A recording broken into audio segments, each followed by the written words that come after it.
Nobody move and nobody gets hurt. This is a stick up by Jerry and Adrian, the Legalized Robbery podcast.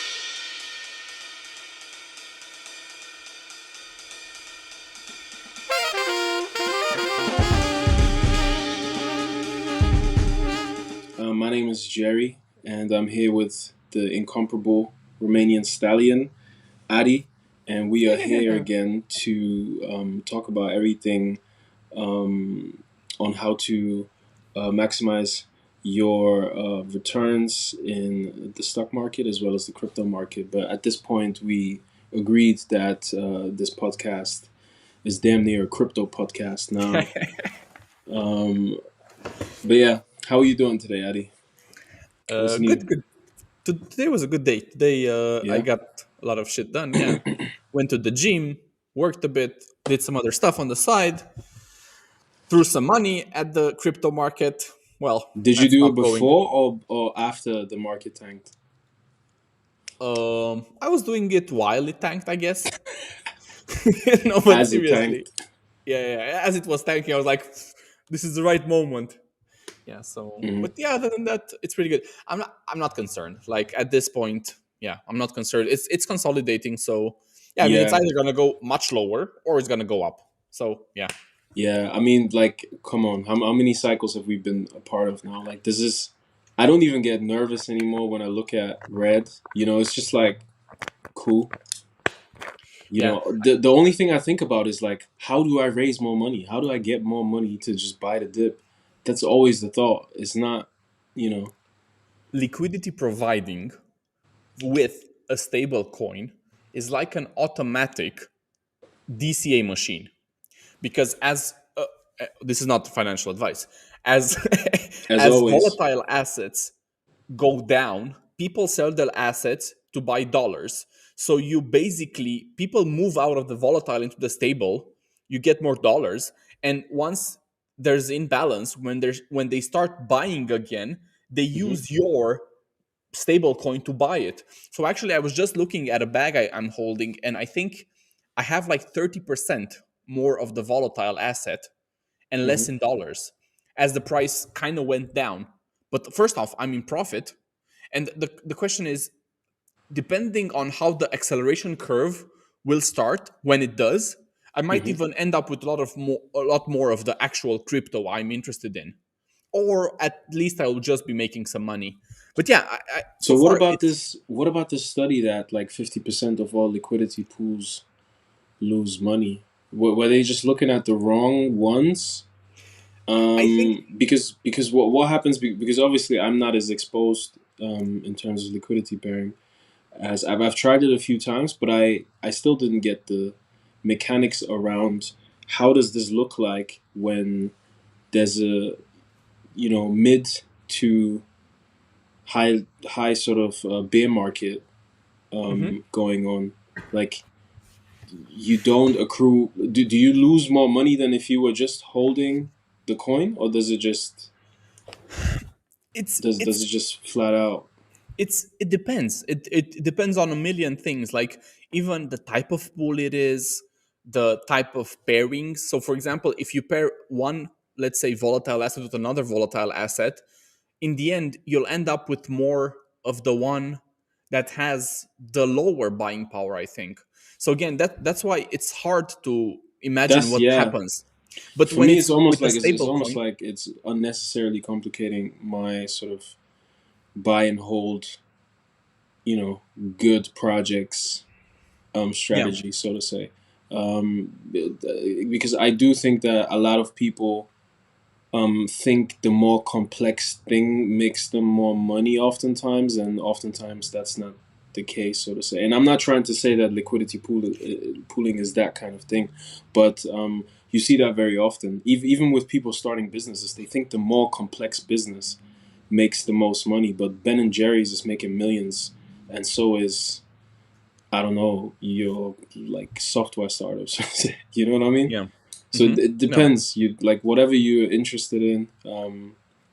I think is perfectly fine if it's a simple investment strategy like buy and hold, or if it's an advanced one that includes liquidity pairing and yield farming and all of these different things. I'll just say regarding the study, and if people haven't seen this study, it's basically, I think, a study either from Uniswap or one of the bigger dexes on Ethereum.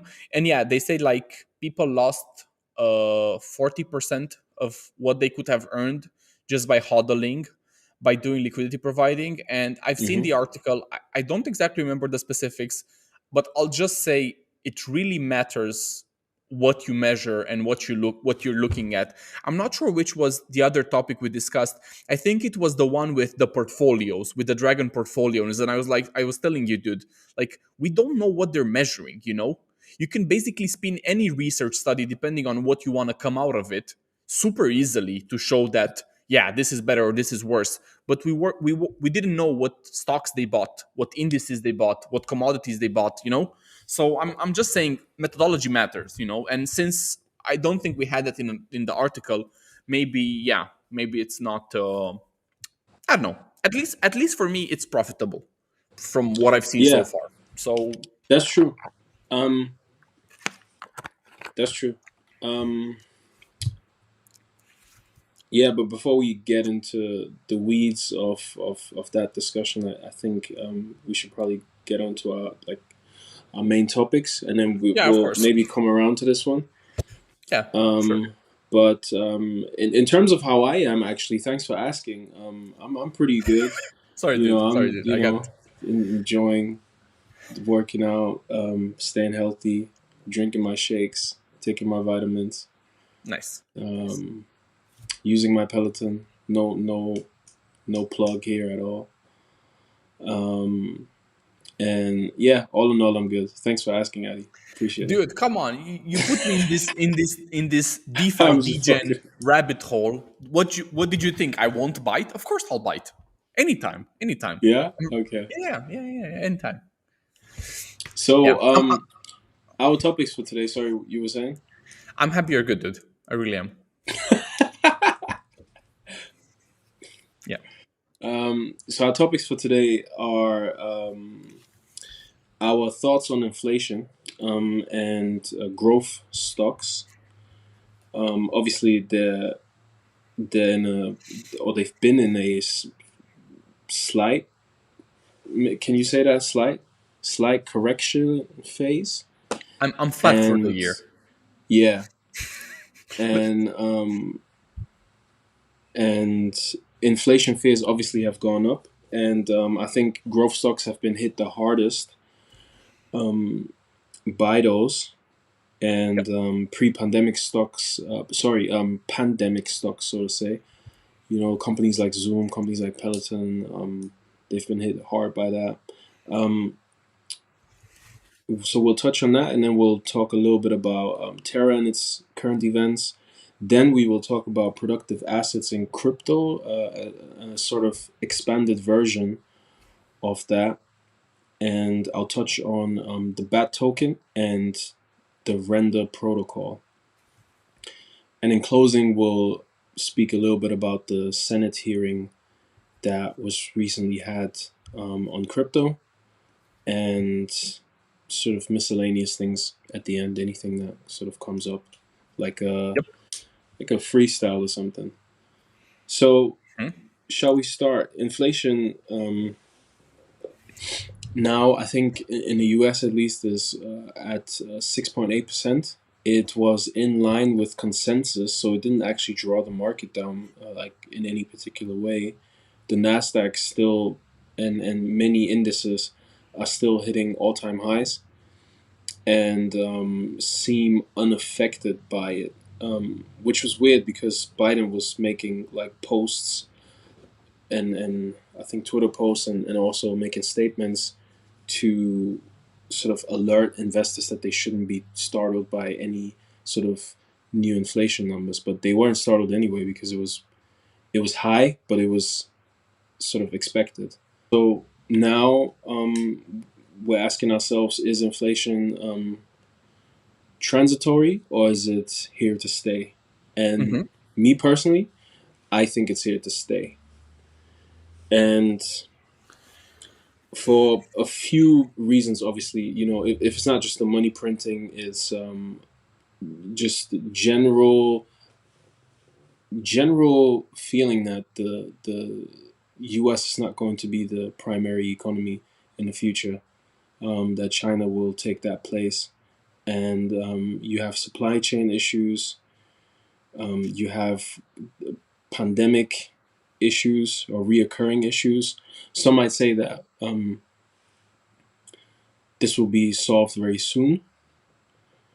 But I still think that even if we beat the pandemic, then you still have all of the problems in terms of monetary policy that you'll have to deal with, and I don't think those things are going to go away very soon. Um, yeah, so that's probably my first quick thoughts on inflation there. What about you, Addy? Well, actually, I kind of have a contrarian view. Actually, it was a contrarian view I had for like a longer time, in the sense that I I do think it's transitory, or at least let's just say I don't think the reason is what the reason everybody think it is. In the sense that everybody knows there's a lot of money that has been printed. Yeah, okay, I get it.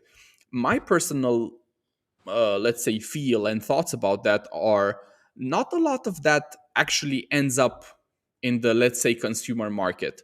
So then the question is, so then how is this related to the inflation numbers? Because we're not talking about assets inflation, we're talking about goods inflation. And I don't think it's that connected. Maybe I'm missing something here, but I think what trickles down into the actual uh, goods goods market, it's a lot less than people think. Now, I think what they have done in terms of stimulus and other types of monetary policies they have been doing while the pandemic was starting and stuff, I think that has a great effect. But then the question is, I mean, I like to look at numbers, if anything, at least out of curiosity. And I look at the CPI numbers, and okay, can you guess which was the biggest contributor of the inflation numbers?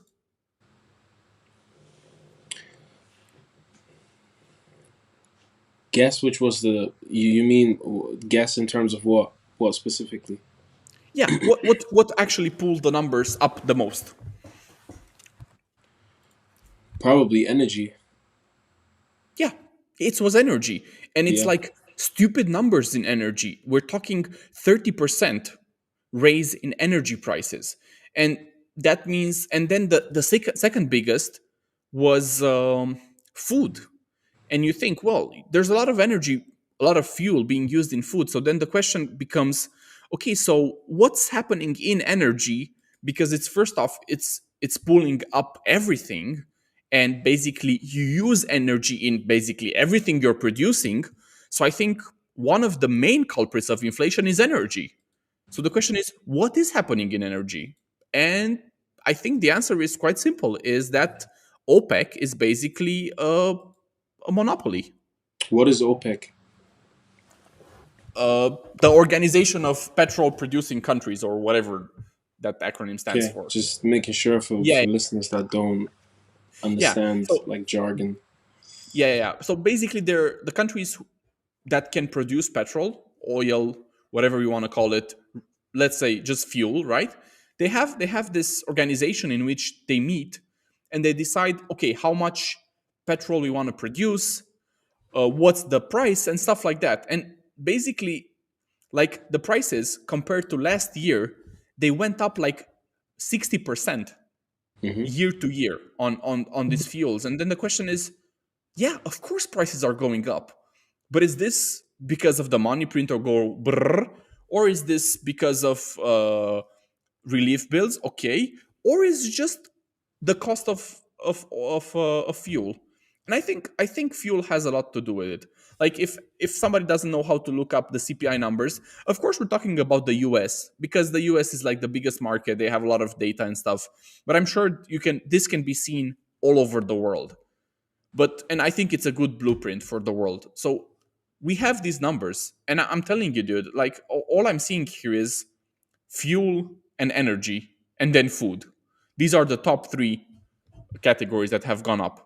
and I think it's dragging everything up by a huge margin. So I don't know. This is my take on it. So it's not like I I don't think it's as less transitory as people think it is. I'm just saying I So don't think the why? reason is what you think it is. Okay.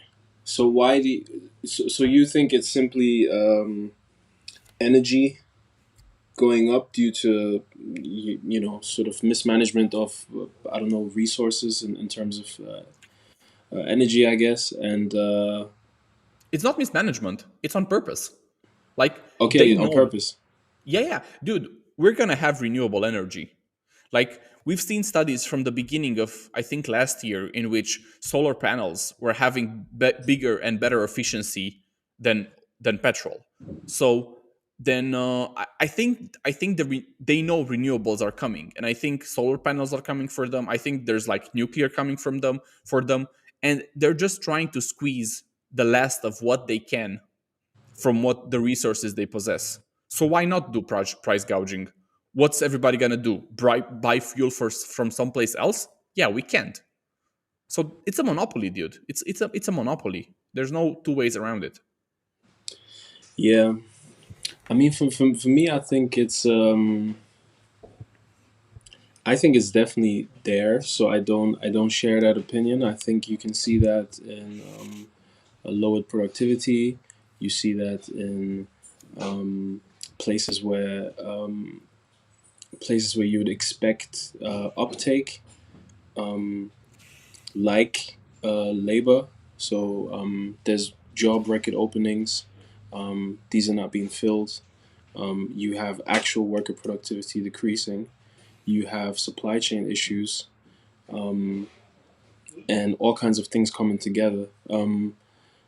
At the same time, though, you also have deflationary pressures, or like sort of positive forces.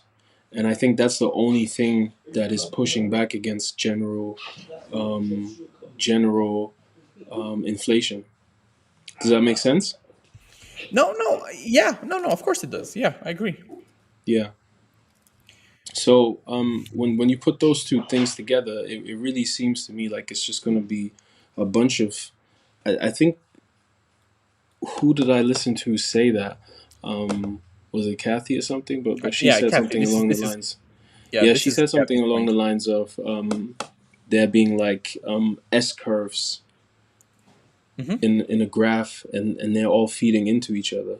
So Yeah, you have inflationary pressures due to monetary policy and printing, but then you also have deflationary pressures from innovation in whether it's biotech, whether it's even renewable energy, and innovative sort of software solutions and things of that nature. So you have all of the and advancements in computing and computing power. You have all of these quantum computers doing different things, and you have DeepMind advancing certain math problems that then help in biotech and many other industries. So all of these things are deflationary forces from tech versus inflationary forces from bad monetary policy and stimulus and bills and all kinds of things like this new transport bill. So you put these two things together and you would say that yes, there's inflation, but there's also deflationary pressures. Which ones will win out in the end is probably hard to tell in the mid to long term, or even in the short term, to be honest. So I think that's where I'm at, and that's a place of I really don't have a fucking clue. yeah. So again, the whole thing is I'm not saying these aren't factors. So we know for a fact that supply chain is super constricted right now. Like you can hear tales about the port of San Francisco or something where they have like ships lined up that would take probably weeks to unload, and you have trucks waiting in line to grab shipments. So yeah, there's definitely supply chain issues, 100%. There's definitely employment issues. However, you've seen the unemployment numbers. They're down. I think there was like the statistic was it's the lowest number since 1968 or some shit like that. So at least employment in the US is very strong. Now, that Hold on, are doesn't mean we okay? I'll have to double check this, but I'm not yeah, sure if that's unemployment checks. Yeah, it is. checks. Yeah, unemployment support. Okay. That's different than the amount of jobs available. Yeah, no, that's going up. So basically, what Yeah, I'm that's saying what I is that mean. They're going up, but they're not being filled. yeah, but they're also at record unemployment numbers. I'm not sure if that's actually correct. If I I think that is correct. because you have a whole movement of sort of people not wanting to work anymore. That's Yeah, but rising. probably they're not claiming I'm not sure how that unemployment. coincides with what you're saying. I don't think that they're. I don't think they're asking for unemployment benefits. Oh, okay. So the question is then, what are they doing? How are they living? But that's a different story Good altogether. question. Yeah. Anyways, again, I'm not saying these are not real factors. I'm saying that the price inflation is not from monetary policy, not strictly from monetary policy. And I think it being transitory or not depends more on more tangible measures. So the Right. government should try to stimulate workplaces if they can do that. They could try to strangle OPEC not to raise the prices. They could do a bit more for the supply chain, but that's what you need. So there isn't a magical force just driving the prices up. And it's not the money printer. That's what I'm saying. I don't think it's the money printer. But yeah, Why do maybe you not maybe think it's the money printer? That doesn't because make sense. Why wouldn't it? Why would it not be the money printer? because I'm telling you just reasons. Like Then I when found, then when do you think that's going to come into play? That's not going to come into play at all in your vision. I think Cause that cause comes something into cause play. something is going to happen, right? Yeah, Like but it's no. not like nothing is going to happen. Yes. What comes into play is the price of assets. So like you mentioned, the Nasdaq is at all-time high. I mean, some of that buying pressure is because of the buying pressure the Fed created because of the bonds, right? Right. Because again, the Fed is not giving money to the people; they're just buying assets with it and loaning it. So that's what I'm saying. I don't think it works like that. I'm Okay. not sure to which degree the money printed by Fed actually ends up in the market, and I don't think it's by a whole lot. Because again, inflation would What are happen. you talking about? What are you talking about? Hold on. Let me correct this. What you're talking about? Okay. This money printing is going into all kinds of places that we see inflated now. You see ridiculous prices for NFT NFTs, JPEGs. We see ridiculous. Hold on. You see ridiculous valuations for any kind of crypto projects. You see or you saw incredible valuations for SPACs, for new tech companies. They're all over 1 billion. All of these things, all of the printing is going into this kind of thing, and all How? of these stocks are being inflated, and all of this is VC money. Of course, it's How is due to VC government money? printing. How are the VCs getting money from the Fed? What are you talking about? They have How? funds. They have funds that Okay, how all are pull. They all pull from all of these bills that are being created. Well, why do you think there's direct correlation between ridiculous valuations of companies that you have today and the Fed printing money? Some even say that is the whole point of them printing money, that you can then have those valuations, that you can innovate in all of these tech industries and so forth. That is the grand sort of master plan potentially. yeah, but So the question is again, how? The Fed is just buying bonds from companies or banks. How does that get into VC funds, well, because NFTs? because because VC funds get their money from banks. Banks get money from the government. Those banks then give extra funds to VCs and other hedge funds and whatnot. It's all intertwined. I don't. I mean, like, don't. Where do you? Maybe you should ask yourself the question: where do you think VCs get that much money from to No, pump it okay, into crypto projects for money to be just flowing around that's what I'm everywhere? saying. You can find that money in assets. How does that end up being in the cost of food, for example, or other goods? That's what I'm saying. Well, I think the money remains in the economic ecosystem, which is fine. How does that end up in the production of goods ecosystem? are you asking me how that works, or Yeah, whether that's the case? both. Well, to be quite frank, I'm not sure. It's a very Yeah. complicated thing. Um, sorry, But Jerry. one, I just want to say but this. All I'm saying is I can find two, three, five, six reasons why the prices are rising. Yes, money printing could be one of them, but I'm not seeing the link. I am personally not seeing the link.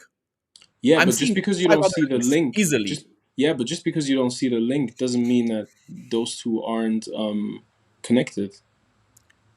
I didn't say they weren't connected. I'm just saying I can Oh, see okay, okay. You just want to see the five. link. Okay, okay, I okay. see the links. I'm We gonna talk about yeah, the yeah, links I yeah, see. So I'm not gonna talk about invisible financial links.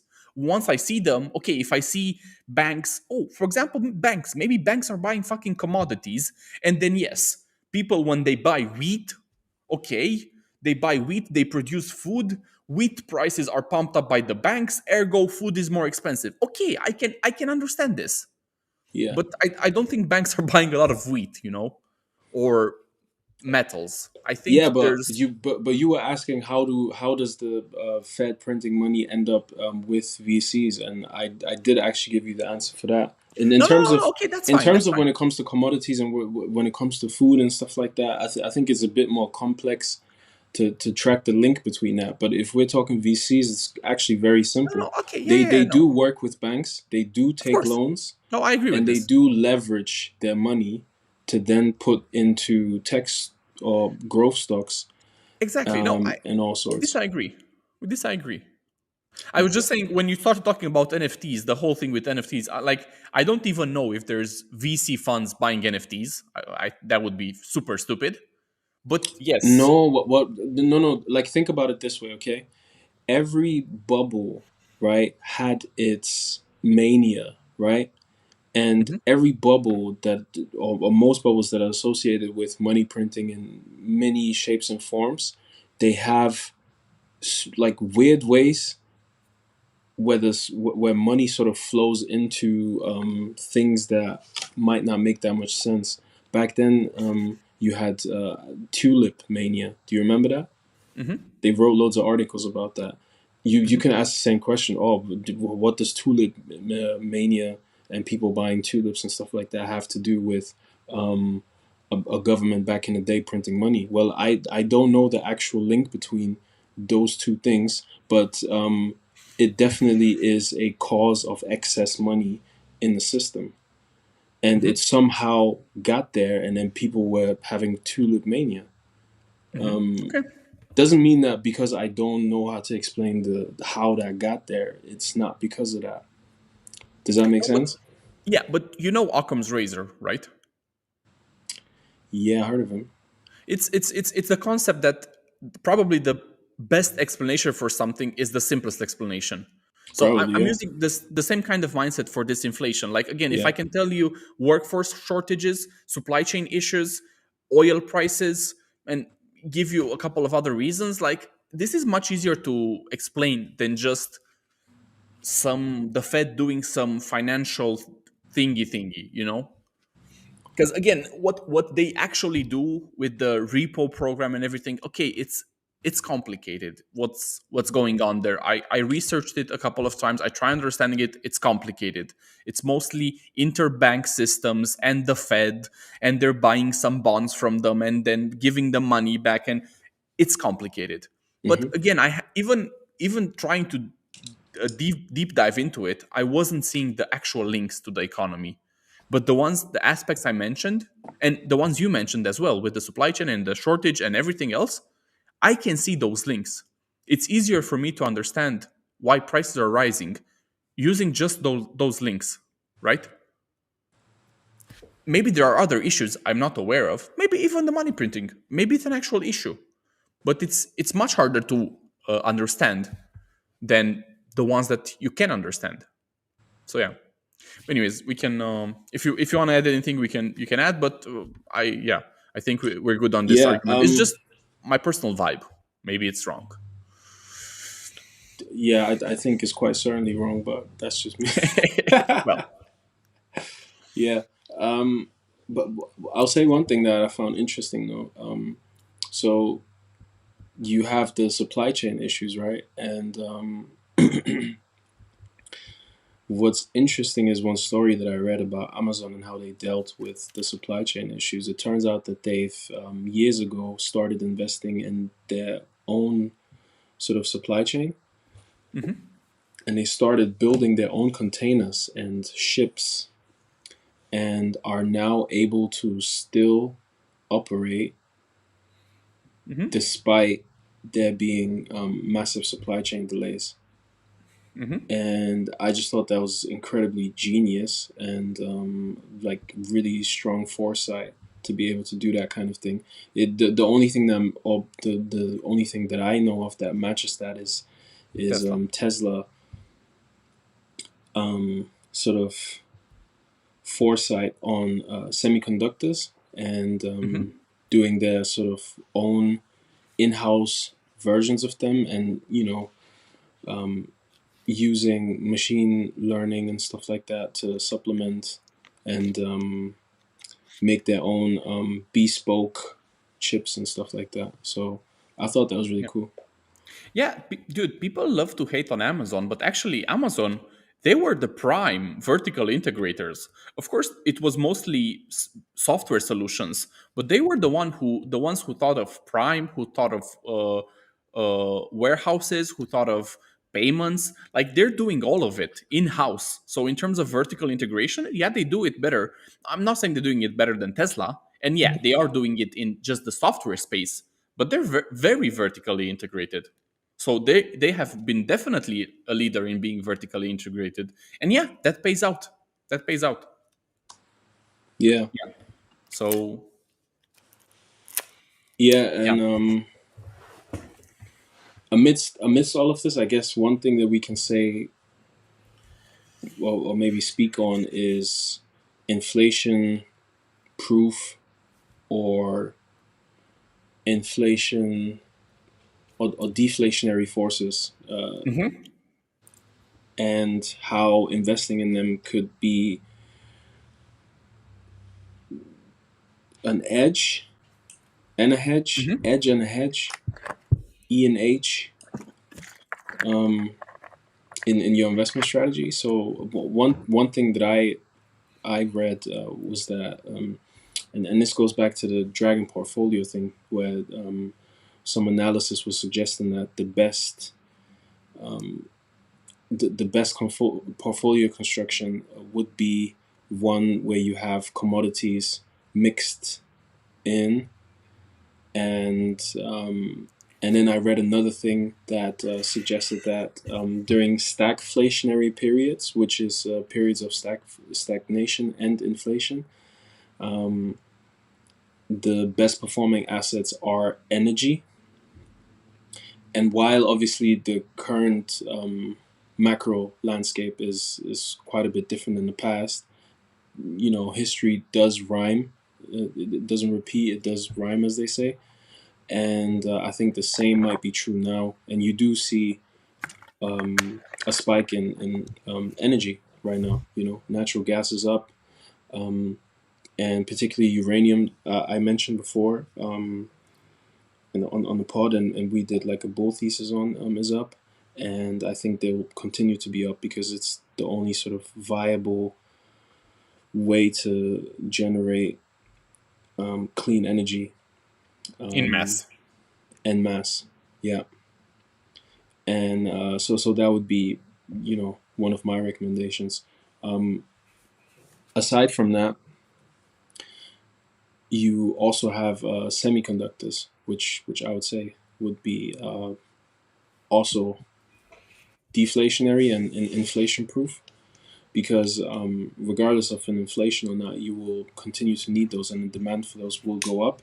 And you see this with Nvidia; it's outperformed almost every other public stock, and they're really on the top along with Tesla and so forth. And I do think Nvidia is going to be one of the biggest companies in the world.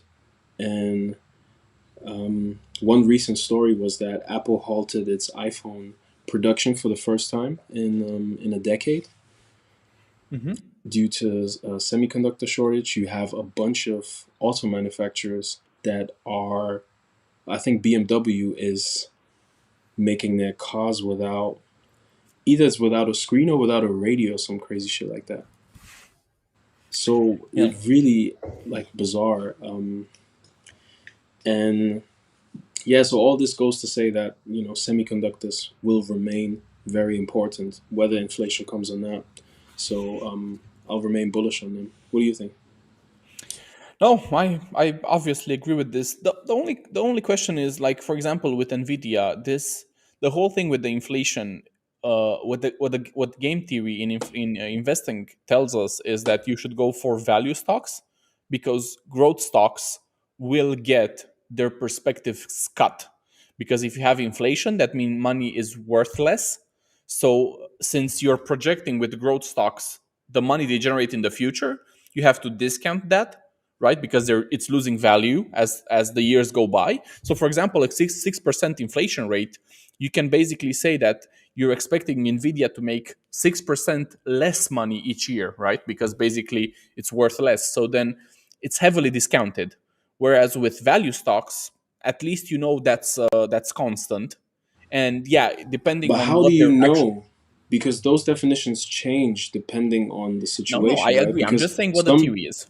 I'm not some saying could that's. argue chips are a commodity now, Yeah, no, no, and dude, that's what I'm saying. that I'm not. I'm that not. could that could therefore classify them as value stocks. So it really depends on your definition, really. Yeah, that's what I'm saying. This is just the basic investment go to is like, Sure. okay, when inflation comes, you cut growth stocks, you go into value stocks, because you have a clearer definition of what their numbers are because of stability and blah blah blah blah blah. Whereas with growth stocks, since when you bought them, you are basically buying them on future earnings.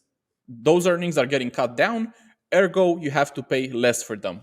That's the theory. I'm not saying it's correct or it isn't, but I will say it's in the markets. You need to balance what you think is correct and what the market thinks is correct, or what you think about the market.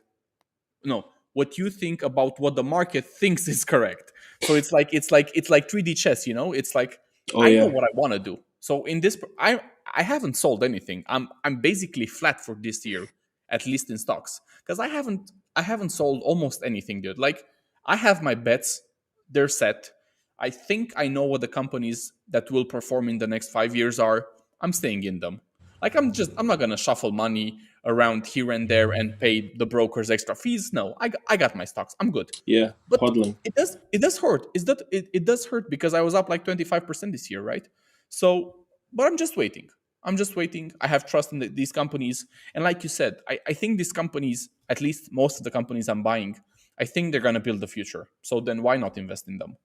I'm not gonna buy companies I don't know anything about just because they're inflation hedges. Nah, I'm not gonna do that. You know. Famous last So words. yeah, I know, but dude, I'm owning it. There's one thing you No, can say about at me least is at least you're I'm diamond owning it. handing. At least you're diamond handing it.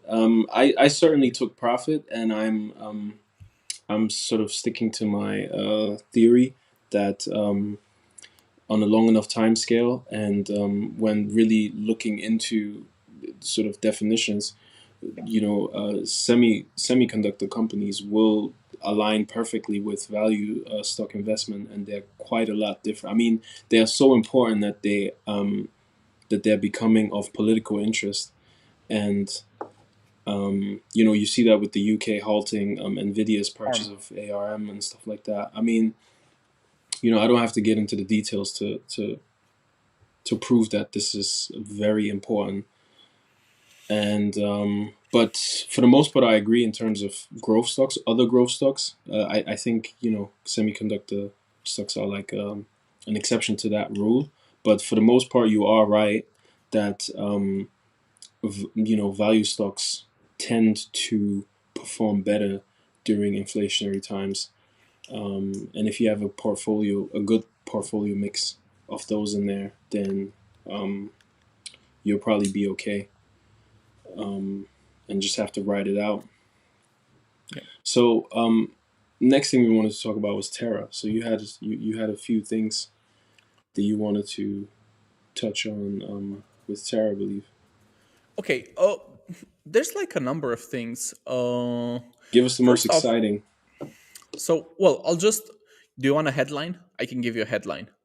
Give me a headline. This year, the total of supply of Terra has gone down by 100 million out of the 800 million possible because of the Columbus 5 upgrade and the Wow. burning of the tokens. So Yeah.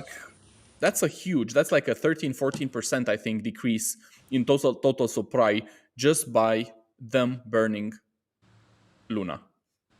Mm-hmm. How's that for a headline? I think Yeah, this is that's great. the most deflationary thing we've seen in all of layer ones. I don't think there's anything to compare it. Like Ethereum had a month where it was deflationary. BNB is trying to burn some tokens. BTC is obviously fixed, but I think in terms of deflationary, this has been quite good. So just a bit Yeah. of background, people who don't know. Basically, Terra had some tokens which they were reserved for different things and they were collecting as part of normal transaction fees, right? So what they did, they accumulated a lot of it, and then I think in September or October or maybe August, whatever, in the second quarter of the year, basically they had a proposal, and since it was voted on as being positive, they went ahead and they started burning each day a certain supply of Terra, Mm-hmm. as it was like a vesting period. And it's not finished yet. And it still has to go, I think, until the middle of January. And yeah, they currently have burned around 100 million Terra this year. So, yeah. Something you're leaving out. The purchase of their algorithmic stablecoin UST also causes them to burn Luna on the flip This side. is what they did. So they bought UST with Luna with these Okay, okay, with they these kept buying. tokens. Okay, Yeah, that's yeah. what they did. But this is how they burned them, and now they're going to use this Luna to invest in other projects. But Okay, okay. ultimately, Hold the on. total So the burning is only triggered by the purchase of UST and not in any other way. Not like you with can no, Ethereum where they just decide to.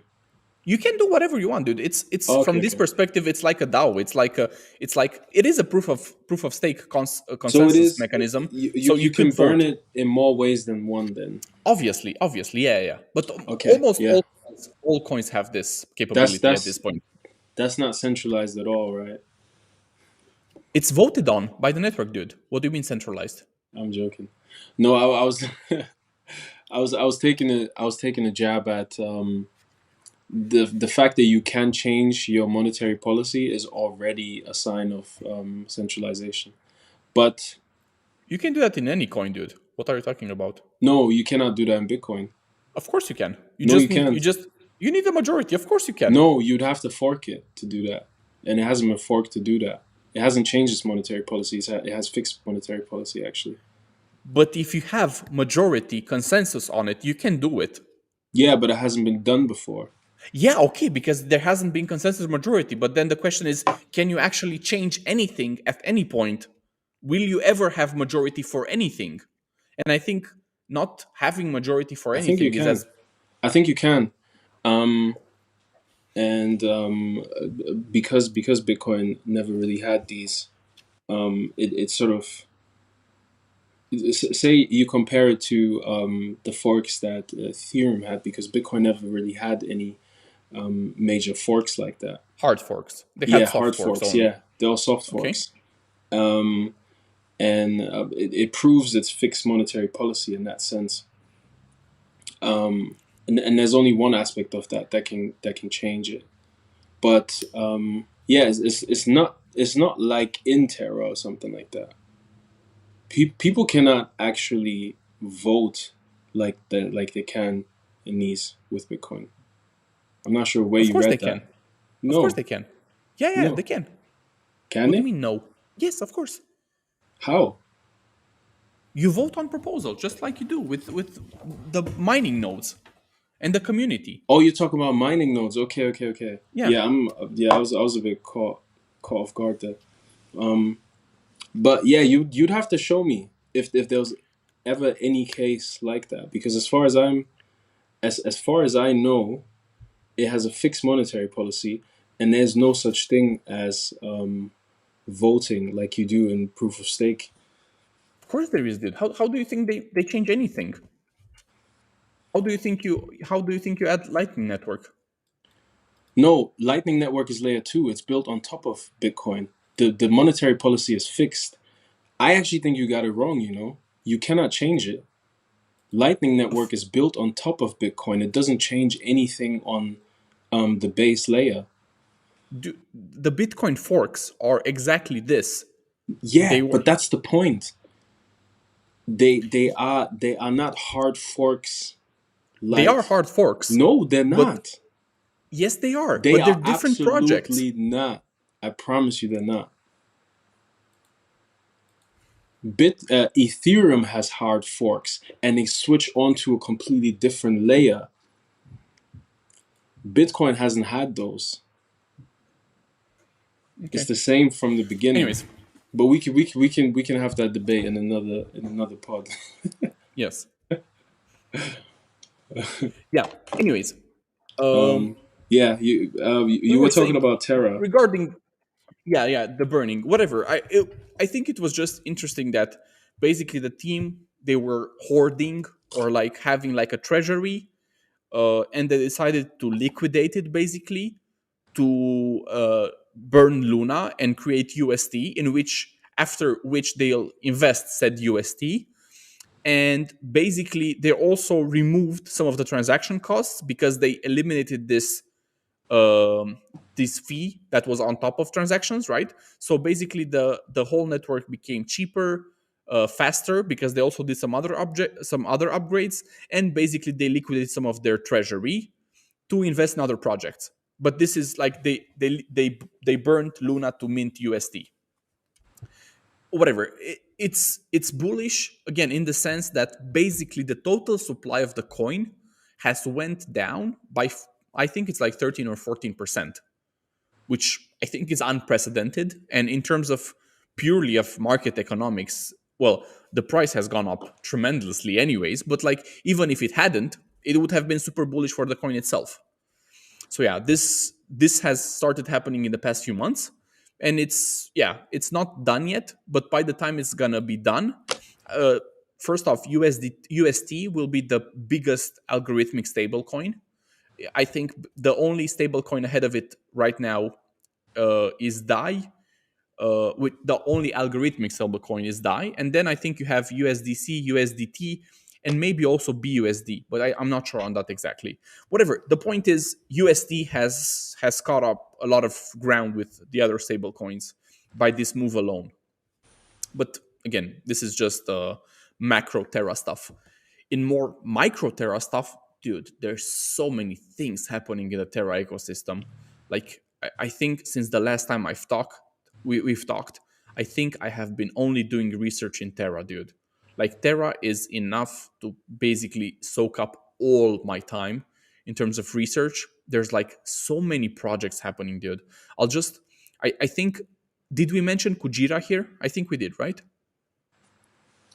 I think we touched on it very briefly. Yeah, it's working splendidly. Like there were a couple of market drops, well, 15, 10, 15, 20%, and the dip was less hard than other coins, and people were speculating that that is because basically when the market dips and the liquidations happen, instead of liquidating those tokens at market price and getting UST or another stable coins, with the liquidation process on Kujira, people were getting actual Luna they were buying from the market, which made the sell pressure less in the whole liquidity landscape. So basically, this liquidation mechanism that allows actual participants in the Terra ecosystem that are actually bullish on Terra makes them not sell their Terra when they get liquidation from somebody else, which makes the price more stable. And this has been quite interesting, right?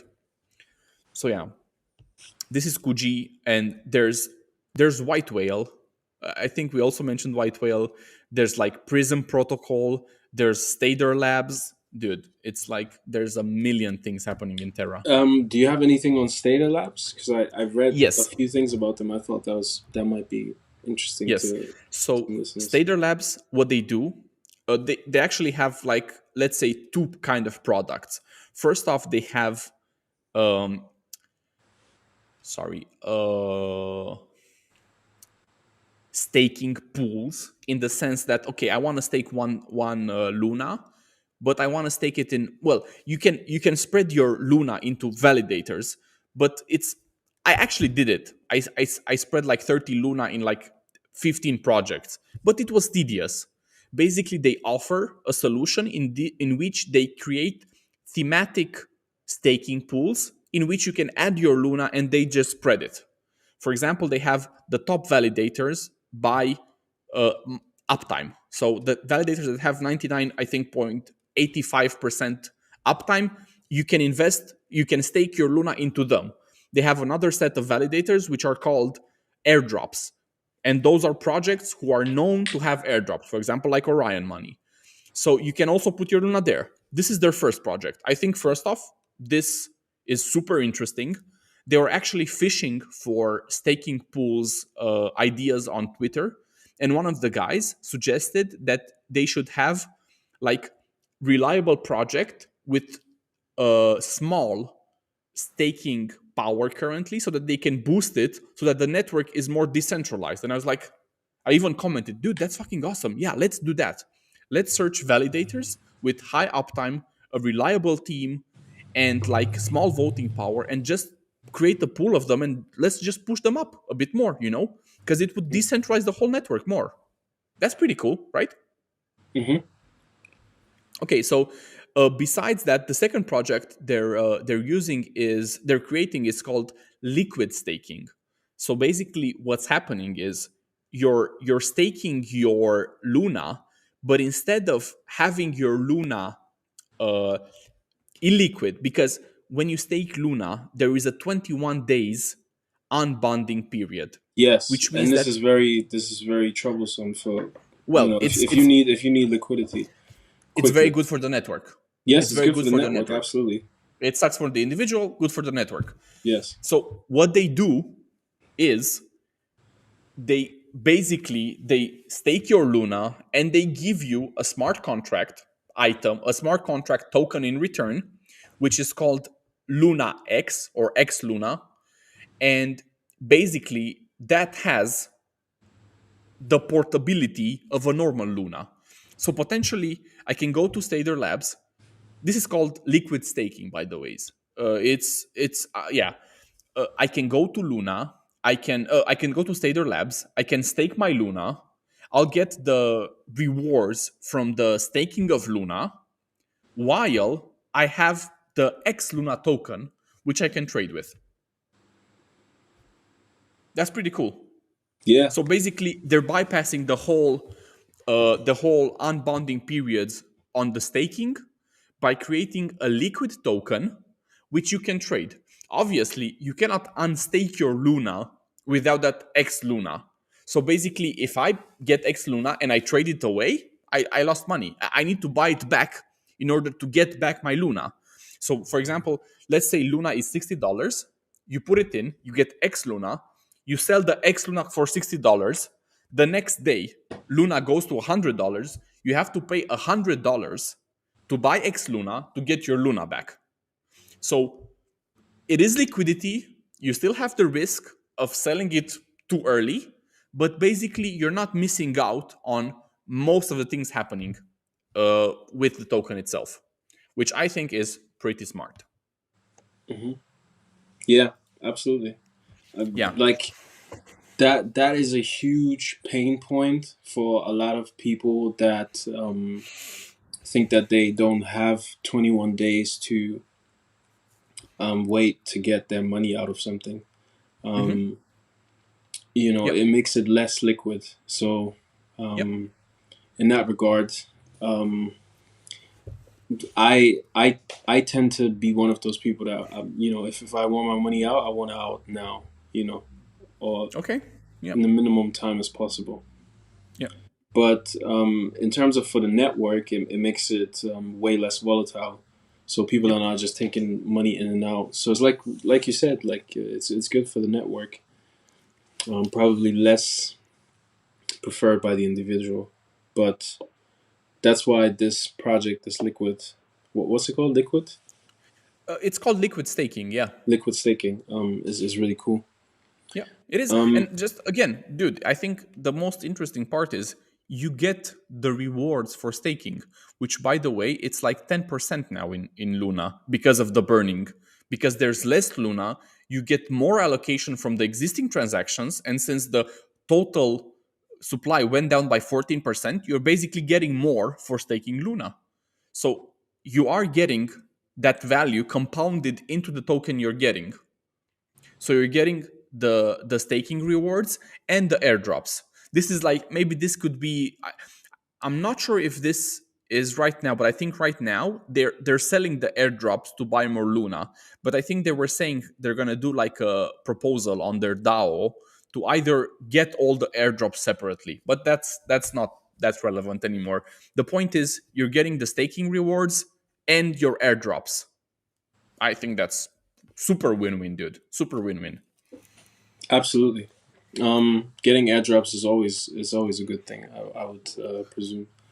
Yeah, and in the Terra ecosystem, every project that comes out, everybody airdrops a little bit, but everybody does it. So Except yeah, for Orion that gave that little. What the hell was that even? I don't know, That dude. I mean, I thankless, wasn't.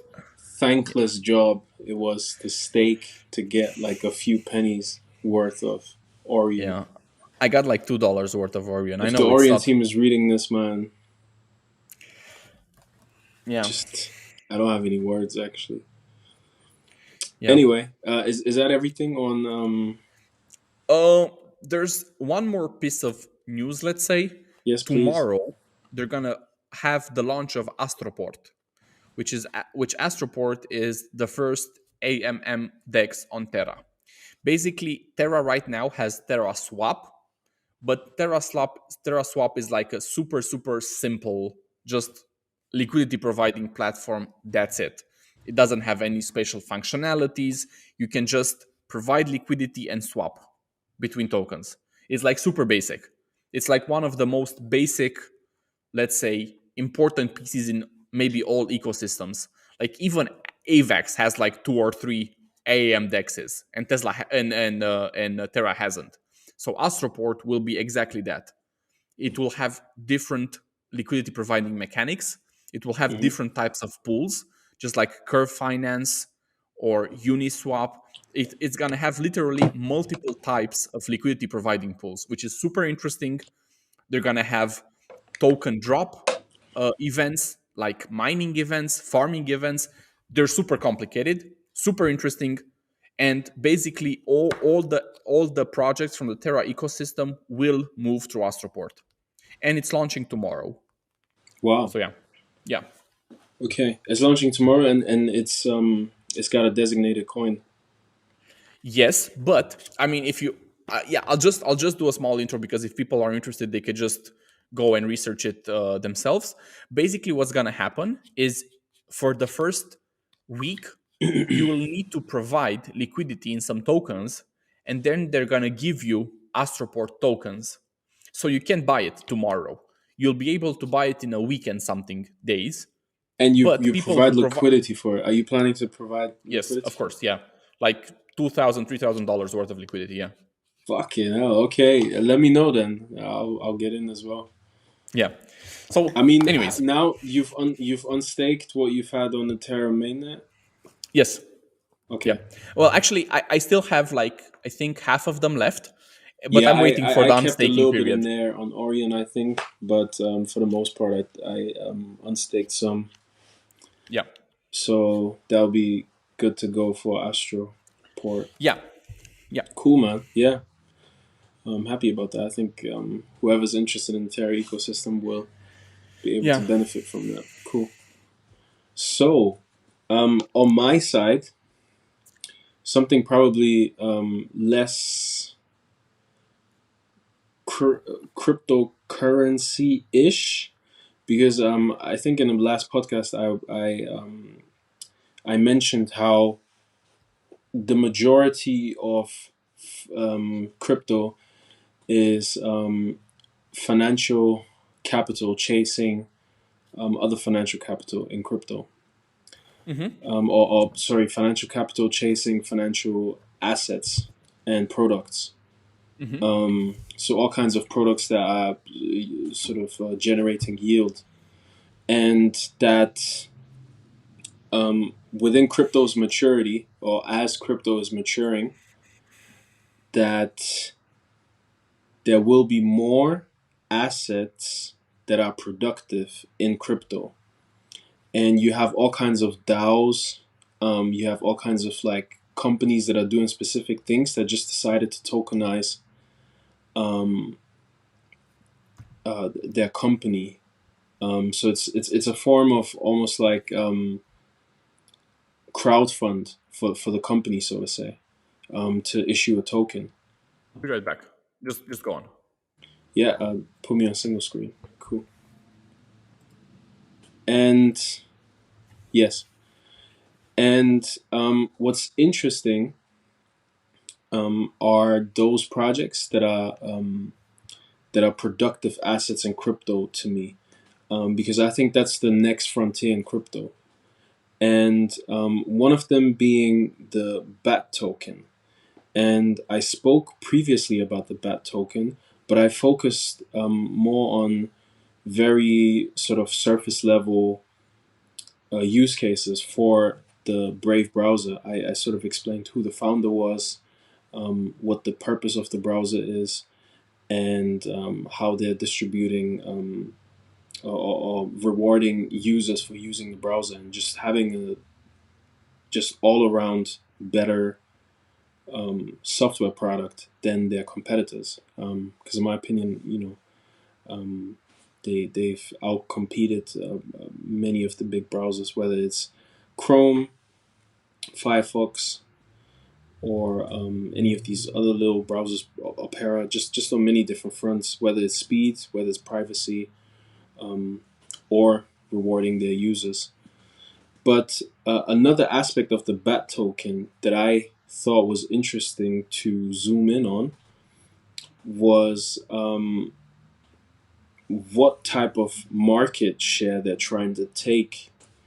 And the type of market share that they're trying to take is not from other coins. It's not trying to compete with other coins in terms of how fast the transactions per second are, or how secure it is, or anything like that. As far as I know, I think the BAT token was created on top of the Ethereum ecosystem.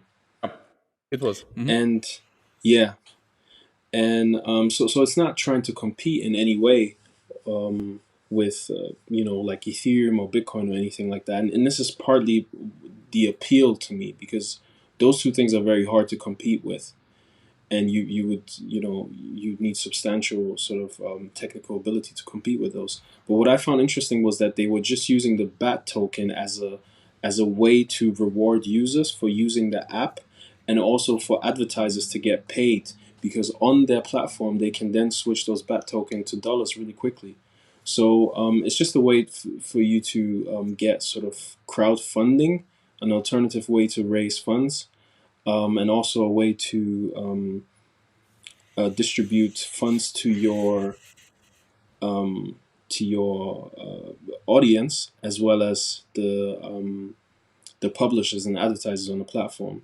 Because the way it works is, actually, maybe I should explain how traditional advertising works.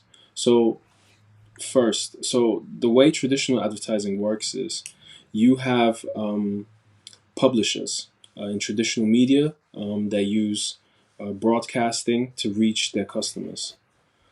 Um, and they then um, pay these publishers to either be seen, they pay for clicks, they pay for engagement, and all of these kinds of metrics. And um, this has been the model so far. What it's shifting to is from broadcasting to online media and influencers and channels with niche focus. So newspapers, TV, radio, all are declining in, and the ad space will be two. So it's all going to Chrome. It's going to Google advertising and so forth, and it's really hard to capture all of the money that's being shared in this space, because when you look at let me just see, when you look at all of the intermediaries between the marketer, the publisher, and then the consumer, you have ad agencies, you have agency trade desks, you have DSPSs, you have exchanges, and you have ad networks. And then you have social media tools. So you have all of these intermediaries. With the Brave browser, you only have the publisher and the consumer. You cut out agencies, agency trading desks, DSPs, exchanges, ad networks, and social tools. The users can then tip, say, the influencers, and have all sorts of ways that they can contribute directly to them. And this way, you X out all of the intermediaries. And in my opinion, this will work because there's so much room to disrupt, and everybody gets paid in this. You know, in a traditional system, nobody, the end user doesn't get paid. You know, you don't get paid for looking at any ads. You don't get paid for, how long you look at ads, and all of these things. So in that Brave ecosystem, you do get paid. Yep. So let's look at the like product pipeline. You obviously have the browser, then you have the advertising, you have Brave Search, and I think you have Brave Together, which is a video conferencing service, and then you have the wallet. And the wallet is the most recent addition. So you have a in-browser wallet that works cross-chain, and then you also will have a DEX aggregator. So it has many different sort of DEXs, which is trying to bring DeFi to the masses. And yeah, so you have all of these products, they all come together and will potentially take a lot of market share from advertisers. But the main thing here really is that they're trying to cut out all of the intermediaries that are currently in advertising. And if you look at the total market cap of online advertising, that's 1.7 trillion. So that's quite a way for Brave to go. And I think it's a really worthy goal, as opposed to trying to compete with any other coin on economics or on its transactions per seconds and so forth.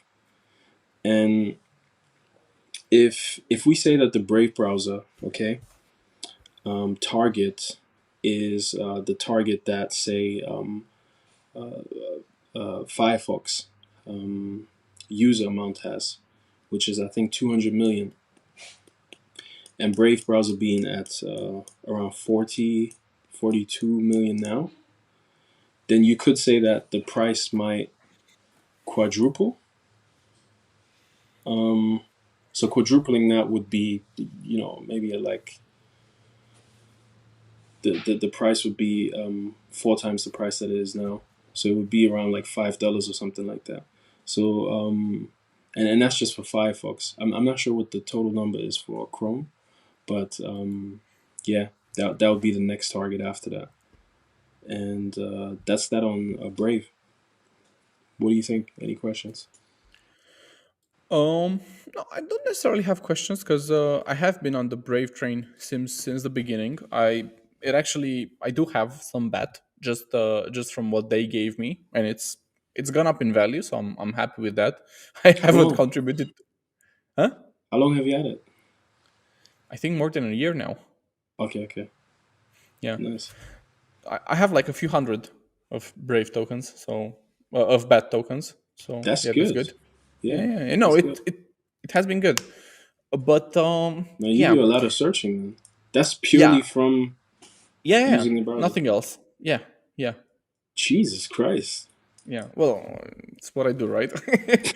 Yeah, but yeah, no, no. So yeah, it has been good for me. I I was expecting adoption to be a bit more faster, and I'm not sure if it's just my echo chamber, but I'm getting, and actually more friends have told me this. I'm getting a lot of financial slash crypto related ads, but not necessarily a lot of other types of ads. So my question is, I'm wondering this. I haven't done any research on it. Is it super focused on just this ecosystem, or is it just me and my habits, my consumption habits, which are basically making them just show me these kinds of ads? But seriously, I think all of my ads have been crypto related in the last half a year at least. But yeah, I think the business model is good. I think it might work. um like literally the only complaint I would have is that sometimes on certain pages it blocks more than it should, and I have to disable the shield to actually be able to use the page completely. It probably blocks some scripts that it shouldn't block, but other than that, yes, I'm using Brave on all my devices, including Linux, including my phone, so it's working perfectly. It's good. Awesome. Yeah. Yeah. Yeah, I've been using it for like probably like 2 years, and I've like a few hundred in bat tokens as well. Yeah. Um, but I thought you would have much less. But yeah, you well, that means you're bullish then, so that's a good thing. I'm hodling Um, anyways. Yeah. but yeah, they also have these things that they always post. If you have the app on your phone, you get notifications of rewards that you can Yep. get by filling out surveys, by doing all kinds of stuff.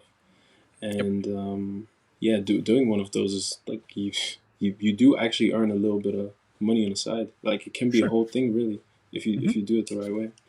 Yeah. Yeah. So yeah, so that's one productive asset.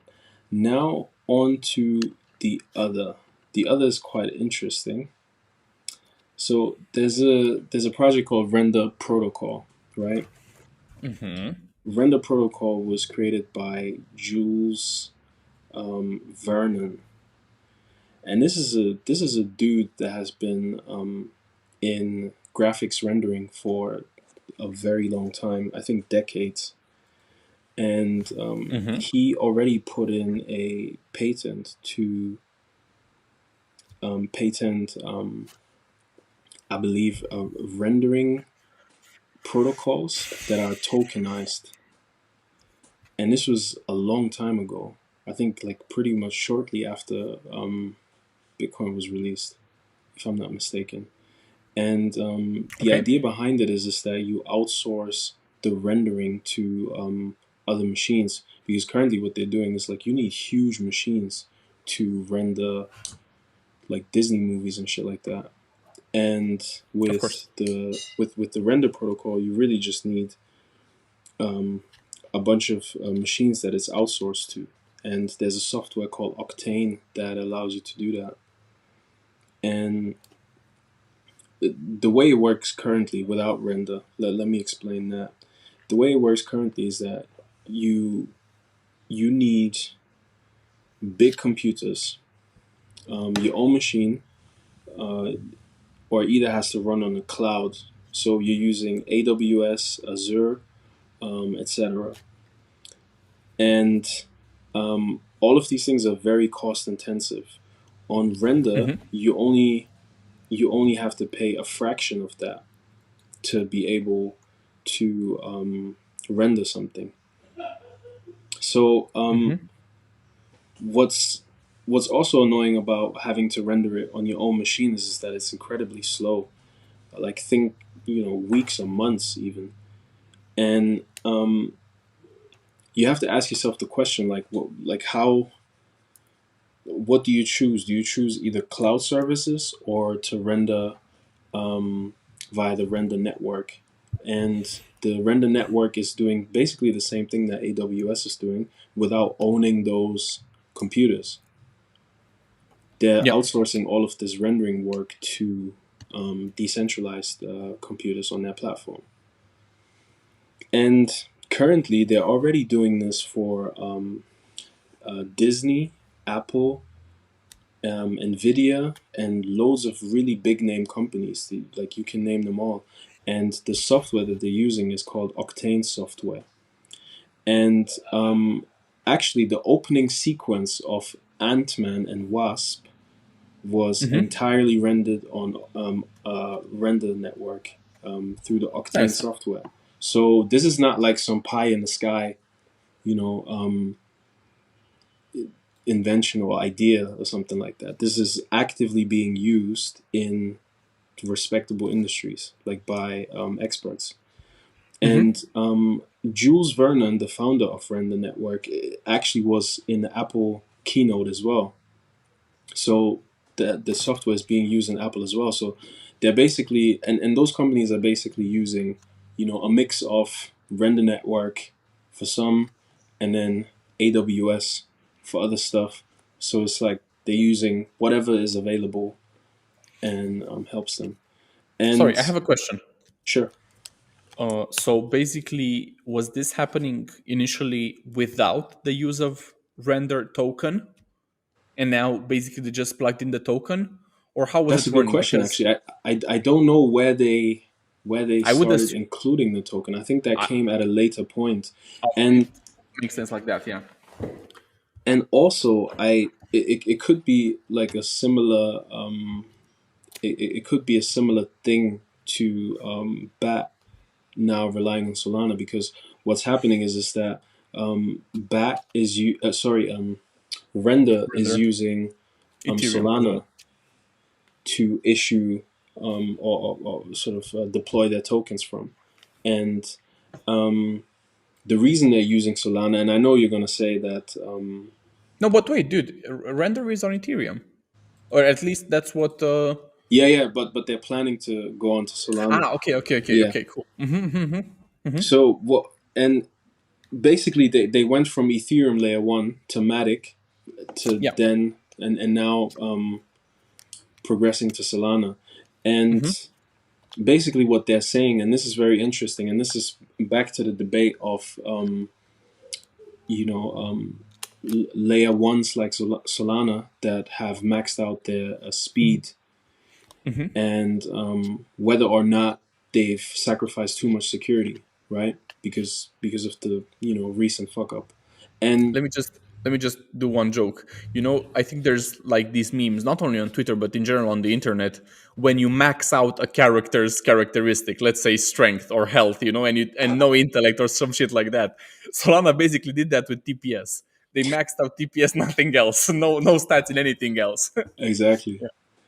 Yeah. But Jules Vernon said something really interesting, which was that the security that Solana offers at the speed that it's going at is is still quite impressive.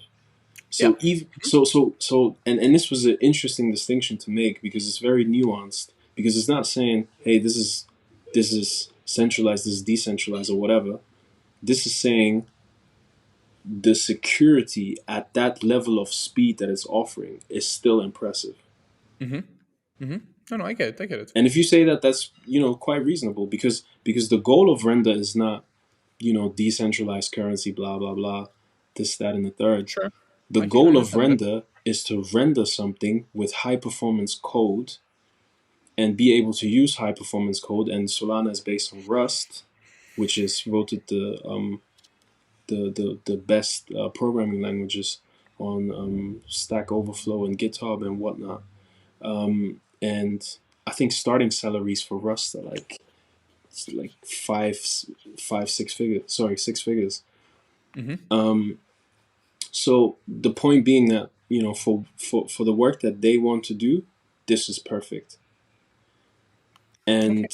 And this is the argument that Lynn Alden was making as well. That while Solana has drawbacks in its decentralization, in fact, it's the furthest thing almost from decentralization. The question is there use in the market for a centralized coin or business, if you want to Yeah. call it that, or a company? And Exactly. this is an answer to that. I think there is because Render chose them, and Render is being used by legitimate, huge companies and huge organizations. So yeah, I guess that's my defense of Solana, but also my promotion of the Render network. But you were saying, No, no, no.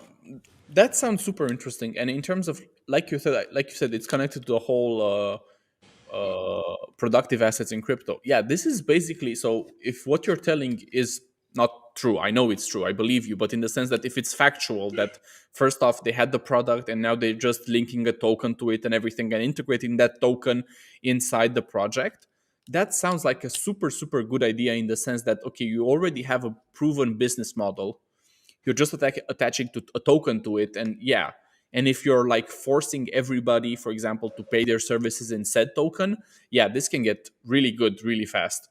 So in exactly. at yeah, And this is interesting for me. and what I find interesting as well is that you can have a value investor be like, wow, that hits the metrics of value investing to a certain degree. It's it's actively being used. It's a product that is a sort of business to business product Hmm. that other companies rely on. The trend favors render. I mean, think about how much money we spend on watching Marvel Hmm. films. I Yeah. mean, these are the most expensive films potentially of all time, Hmm. and Render is not like by proxy working with them; is working directly with them because Ant-Man Hmm. and Wasp was, like I said, the opening sequence was used. What was made using the Render network. So you have all of these signals that come together that sort of confirm that Render might really be a great crypto investment and a productive asset in crypto. Maybe some other things that I can add to sort of strengthening the bull thesis on Render is John Knoll, who created Photoshop, was actually one of the first people to complement the Render platform for some stuff that he was doing. Then also Eric Schmidt, who is a co-founder of Google, is actually an advisor of the Render parent company. There's a Hmm. bunch of really, legit people backing this project, and yeah, I think that's it on Render. What do you think? Again, it's super interesting. I haven't seen it on any lists of top VC funding. How come? Like I would expect this one to be a super hot one for VCs, right? Because it's a I'm not sure combination if of. they would add. Would they add that kind of thing to the? But that's, oh, by the way, um, I'm wrong because I've seen BAT on VC's list. Hmm. I think only reason it's not on there is because it's not as known. The market cap is much lower, and this is another thing. This has way more upside because it's like relatively small right now. 700 million apparently right now. Yeah, Yeah, it's interesting, dude. It's yeah. interesting. I'm not gonna lie. It seems like a good idea. I told you. Do they have anything regarding future plans? Well, future plans is to deploy on Solana, and being able to deploy on Solana, they can improve their code using Rust, and that's gonna power their shit up like crazy. With the speed of Solana, they also can, I think they can improve the payments Hmm. to people in a render token. They can receive render token more easy and all this other stuff. And being able to code in Rust, I think um, I don't know too much about low level programming, but I think it will make their entire systems run smoother. Yeah, of course. No, no, it is more effective. Yeah. Yeah. So. Okay. Hmm. Well, I mean, I would be curious a bit more in depth about what their future plans are. Like, I know what the advantages of Solana are versus Ethereum, and yeah, obviously, it's speed, it's transactions, it's basically it makes everything smoother, right? Yeah. But I'm not sure if there's any efficiency at the actual render level because I'm pretty sure they're just using the blockchain as a content delivery network. Like, I Yeah. don't think they're doing any computing on the blockchain to render images. I don't think that would make any sense, at least just off the top of my head. Yeah. But I would be curious in their future plans. But yeah, other than that, it sounds like a good investment. And maybe I would be curious about how much money they make in sense of, okay, how much do they generate in fees to the network? Because basically, like you said, you said maybe some value investors would be attracted by this. And I was thinking maybe they They wouldn't would definitely look because into how much revenue they're exactly making, how that's much. the only Yeah, but that's metric but they think care about it, about. bro. Think about it. That's the beauty of that as well. That now they would have on-chain data to use to analyze the token, but Yeah, sure. they also have data on the company potentially and how that's run and what profit they're making and so forth. So like it's a whole new world, really. It is. It is. It is. It is. No, and yeah, no, it's super cool. And again, it's and yeah, the fact that if this is an already a working business idea generating revenue, you can look at it at the amount of fees it's generating or whatever it is with render, whatever the tokenomics are, and you can basically know how much money the network is making. So then Yes, you can make an educated guess about whether you want to invest or not. And but yeah, absolutely. it seems it went up kind of hot this year. Oh It yeah, went it from ran up crazy. yeah. Apparently, most of But the it but started in I think right now I think it's probably scaling down quite a bit. I yeah, think yeah, the market is dragging it down as well. So now might be the best time to actually buy. yeah, yeah, yeah, yeah, yeah. And yeah, this episode is recorded on 13th of December. Yeah. So yeah, so Yes, that's that. So shall we move on then to in closing, just talk about the Senate yes. hearing on Let's do the crypto. Serent hearing. Did you watch it? By the way, did you see that video where that lady was asking the Terra founder Yes, why he I've seen it. wasn't so interested in I've America, seen it. Yeah, yeah, yeah, and yeah, then yeah. he kind of replied, um, "I was born in Asia and I live in Asia." Yeah, yeah, yeah. No, dude, I've seen the video, and honestly, I think Do Kwon, that's his name, by the way, Yeah, I think he was a bit too much arrogant for my taste. He could have been nicer. Obviously, the interviewers weren't the best, but he could have been nicer. I would have been a bit more elegant. But yes, obviously, his yeah, point true, true, true. about the But I whole mean, thing was like, he did have to repeat himself, and yeah, that's when it multiple sounded times. like. Yeah, yeah, yeah, yeah, yeah. No, the And to the be fair, lady. the general consensus was that people were just embarrassed for the other lady for not really doing her research on Sure, sure. him. No, no. And No, the whole thing is, yeah, she was asking, and I think the guy was also asking, what do you think about US politics? What do you think about US politics? And this guy was like, what are the fuck are you talking about? I'm building a decentralized stable coin, which is algorithmic. I'm building literally tokenized stocks and commodities on the blockchain. Yeah. My crypto project basically has a DAO in which we vote for things. I don't give a shit about the United States government, you know? Obviously, he can say that, but that's basically his vibe. And it's kind of cool. But again, Yeah. yeah, yeah. But you are also right in that even him saying that is a little bit neglecting the fact that the stock market primarily exists out of America. The Nasdaq exists in America. A lot of these forces are in America. So to act as if that has no sort of no sort of weight in your decision making, it might be a little dishonest there as well. I Because think because we are all like, it's all based on American timing. You know, the market opens when, you know, fucking Nasdaq's okay, the in US America market, opens. not the whole markets in the world. So No, no, of course, but the only relevant one. Come on, man. Come on, be real, man. Be real. I know you've no, invested in China and stuff like that. no, no, it's not being good. But yeah, let's not go there. But no.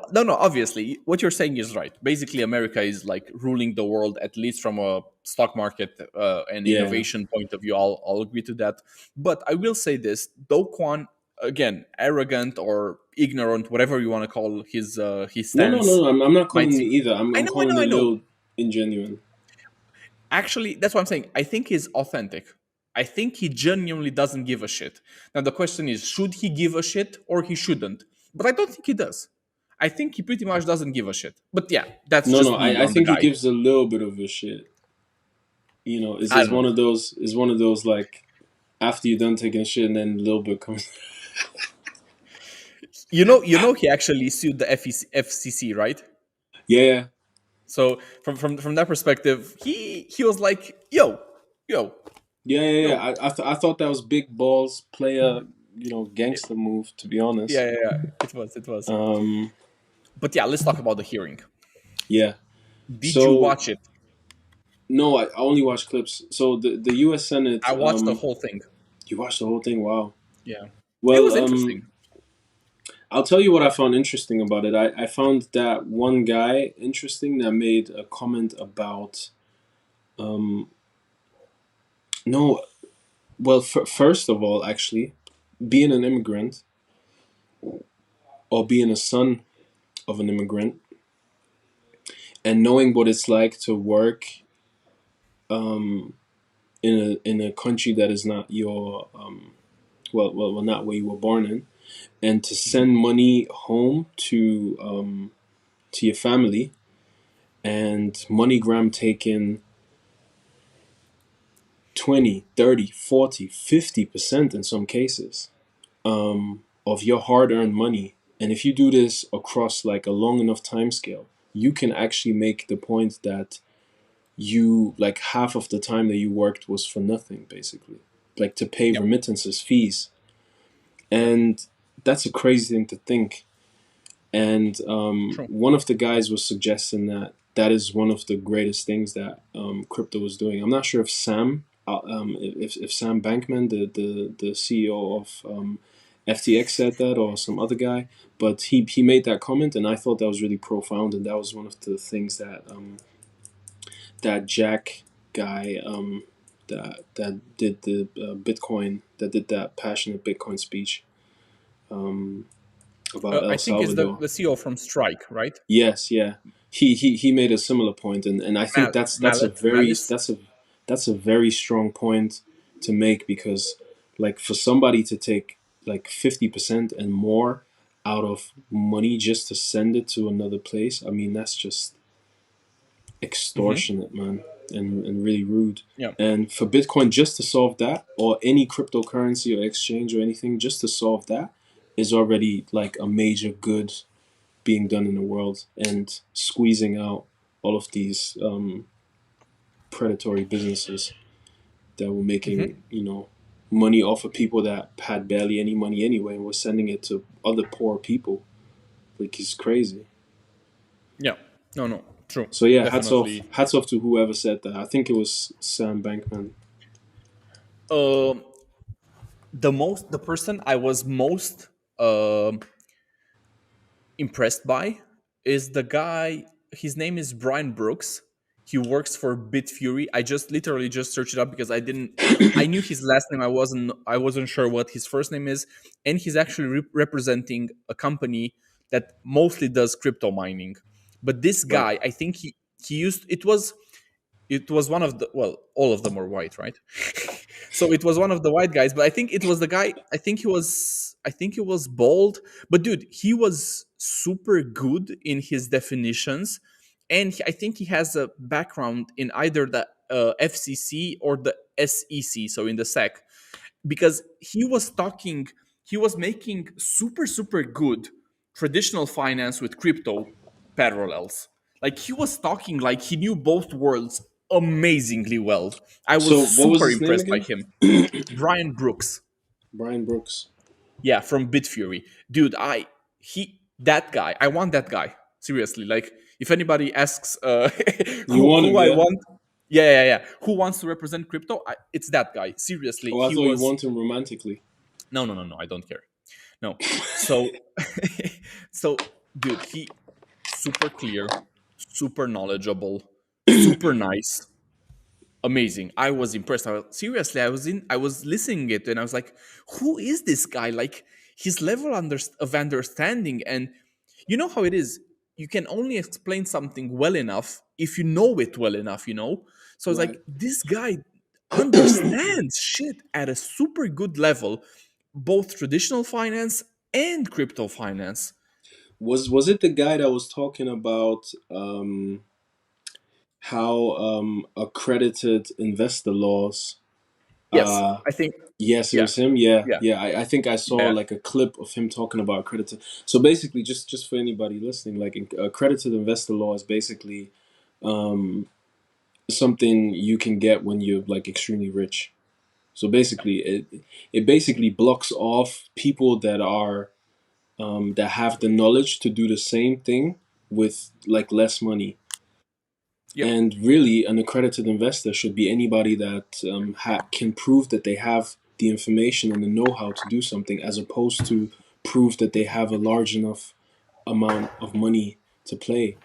And crypto really bypasses this because it yep, allows anybody with the knowledge and access to internet and a laptop or computer or whatever to participate. It doesn't just restrict it to who has more than 100,000 to deploy, and that's basically what accredited investor laws are. They really just are laws to let rich people only invest, which is a shame because there's a lot of people that have the knowledge to invest as well. So yeah, shout outs to this guy for making that point because it's a really strong one, you yeah. know. But yeah, And yeah. if Sorry. the goal of the government or the goal of the SEC was to reduce financial loss and stuff like that, and protect the investor, they probably wouldn't focus too much on something like that, you know.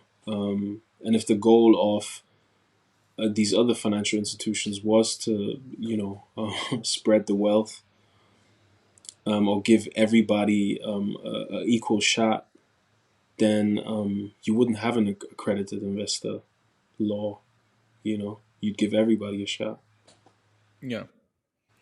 Well, I think, I'm not sure if it was just him or it was also Bankman Fried, but they were basically, one of them was arguing that, because they were basically telling the Congress, I think it was this guy, like I told you, he had like such a flawless understanding of traditional finance. He was saying like, they were asking if crypto is under regulated, and he was like, dude, crypto is like the furthest thing from under regulated, at least in the sense that central exchanges are super regulated. Like, they have multiple organisms they actually have to communicate with, so they have to have like bank licenses, and they're not getting bank licenses because they're not being reviewed by the SEC, right? So basically, this guy, he was basically, he went to the Senate and he was like, dude, the SEC is not doing this job because we asked for a bank charter or whatever that thing is called, and they're not reviewing our application.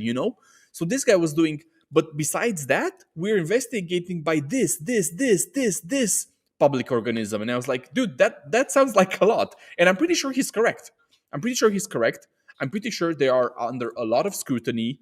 I'm pretty sure they're the furthest thing from under-regulated. I'm pretty sure they're regulated, but the point he was making was, yeah, maybe it's not the correct regulations because it's a different ball game. But he was saying there's definitely not enough laws. There's plenty of laws. The problem is we fall under multiple laws actually. Super nice. So yeah, there were so many good points I'm made in the I'm whole I'm looking discussion. forward to listening to him though. Dude, seriously, listen. I mean, okay, it's 5 hours. Maybe you won't have 5 hours, right? No, I I'm was, listening to his part. yeah. I'm No, not I'm not finna listen to no 5 hours in no court. but it's I good, got- dude. Seriously, like after listening to it, I was like left with such a positive and bullish vibe because the whole thing was, first off, super polite. The questions, with the exception Love of a it. very yeah, with the exception of a very few ones, they weren't offensive or negative towards crypto. They were genuinely people asking questions about how things work and how this would function. Seriously, I was super optimistic after the hearing. I Yeah. was like, this was super polite, super nice. It was like actually people being curious and wanting to know what these guys who run the field think. Again, dude, super positive. Now, what was interesting here, and I was basically telling this to multiple people who were either watching it or seeing news about it. I was like, this is very America centric. Like the guys from the which, and I get it, it's the American Senate, it's the US, it's the United States Senate, but they were like, how do we make sure in crypto that the US dollar stays as the reserve currency of the world? And I was like, dude, if I were Yeah. your ally, You I would be missed the like, point, really? bro. You missed the whole goddamn No, no, point. no, I'm not even going there. I'm like, they were like super focused on themselves.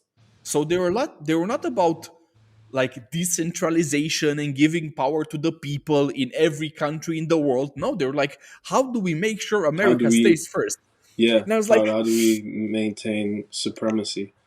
I guess that's what you want from your national government, so I kind of get it. But it was, dude, it was so out there. Like they asked, I think, like 2 or 3 topics. The question was, how do we make sure this is US dollar centric? I was like, okay, I get it. You want the US dollar to stay I in think power. this I is a get it. similar thing. I think this is a similar thing that Putin tried to do when he was inviting Vitalik for like dinner and shit like that. It Maybe. was hilarious, and it was yo. I remember watching this documentary where Vitalik was like just on some nerdy shit, like walking around like town with like I think he was invited to Russia or something like that, and then he was telling the guy that was doing the documentary, yeah, it's probably some central bankers that want to talk to me. And then the guy that's doing the documentary said, "Do you think that's a usual thing for a 16-year-old to say that central bankers are looking to talk to him?" And then he was like, I guess not, but Yeah, Vitalik is kind of weird, but so yeah. yeah, I do definitely think that certain countries are really trying to spin it in a way where they, like they're trying to gain more power from it, you know. Or if it's not gaining more power from it, like try and convince themselves that, or trying to get the confirmation that this is not interfering with state level, activities. Yeah, and also it was interesting. At some point, they asked like a super ridiculous question, which I wasn't sure if it's a lack of understanding of the whole thing. One of the guys was asking, "How do we make sure that China doesn't try to monitor all our transaction in USDT?" And the guy was like, "What the fuck are you talking about? Like everything is visible, you know?" He was like, That's the whole point. Yeah. But the guy who asked the question, it was one of the senators. He was asking, how do we make sure they don't track us? And the guy was like, everything is visible. Like, yeah, But it makes the you it makes you think how like how much of this this is really hard because on one hand it's like for a politician I would imagine it's extremely hard because on one hand you don't want to push out the innovation that this is bringing to you, but you know that this like really the goal of Bitcoin, for example, is to decouple like money from the state essentially. And yeah I think it's the Trojan horse that they're letting in right now, and yeah and they just like they're just too technically well they really don't have the technical know-how to get what is happening. Yeah, and it's um also it's like a poison pill because you would, I think, as a legislator and as a country, you would like to have perfect transparency of what the citizens are doing, but then the citizens will expect the same thing out of you as of well. you, yeah. So And that's the thing. Wasn't that something you said before, like sunlight is the best disinfectant, no, I think or you said that, something but if you want to attribute it something to I me, but read? no, Yeah, no, it's yeah, basically like if something is out in the open, you have yeah, way like the incentives are way more aligned in terms of you, yeah, how somebody's gonna act if they're seen.